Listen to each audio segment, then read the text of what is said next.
This interview features horticulturalist Sarah Foss, working in both her office and at an allotment. Sarah studies a wide range of specialist books on plants and conducts research online.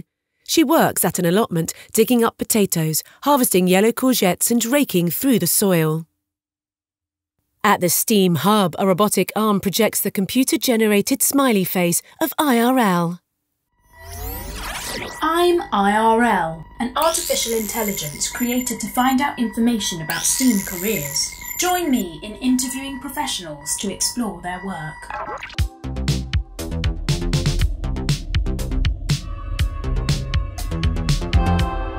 Welcome to the STEAM Hub. Please state your name and occupation. My name is Sarah Foss and I'm a freelance horticultural tutor, assessor and consultant. A horticulturalist is a fancy name for a gardener. So I get involved in teaching people how to look after plants and how to maintain them. How did you enter your chosen career? I've always enjoyed gardening and I've always enjoyed being outside and around plants, and I've always enjoyed working with people, and this really combines the two. I get out and I do some teaching, I meet some fascinating people, and I'm outdoors working with plants, which is fantastic. Were you required to study or train for a qualification? There was no actual requirement because at the moment I'm freelance. However, I didn't get where I was without having done some study. So I did the Royal Horticultural Society Level 3 diploma, and then I went on after that and I did the Master of Horticulture degree with the RHS, the Royal Horticultural Society. How does science, technology, engineering or maths play a role in your work?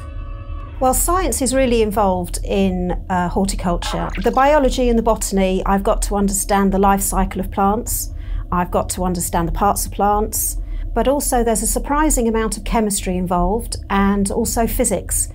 And running my own business, I have to be good with technology as well. Please outline the core criteria you would consider essential to have in your job and why. To be a horticultural tutor, it's absolutely vital that you've got, first of all, a basic understanding of your subject, because there's plenty of questions that come up. You've got to be a people person, so you've got to be comfortable working with people and interested in who they are and what they're doing and why they're there. Thinking about your workplace and routine, please describe a typical work day.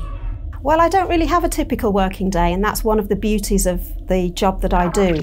On a Monday, I may be sitting in my living room researching my next workshop, so I'm going onto the internet and I'm looking at papers on things like Google Scholar. On a Tuesday, I may be working with senior schools or colleges, working with young people there, helping them understand how to grow plants. Perhaps on a Wednesday, I'd be working with a group of asylum seekers, teaching them some basic gardening skills. On a Thursday, I might be marking exam papers. Friday, I might be working in my own garden, you never know, getting some ideas for my next workshop.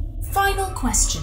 Considering the young adult audience assessing this interview, please respond. Why is STEAM important to you? They open doors for you. With these different topics and subjects under your belt, you can really pretty much go in any direction you want to.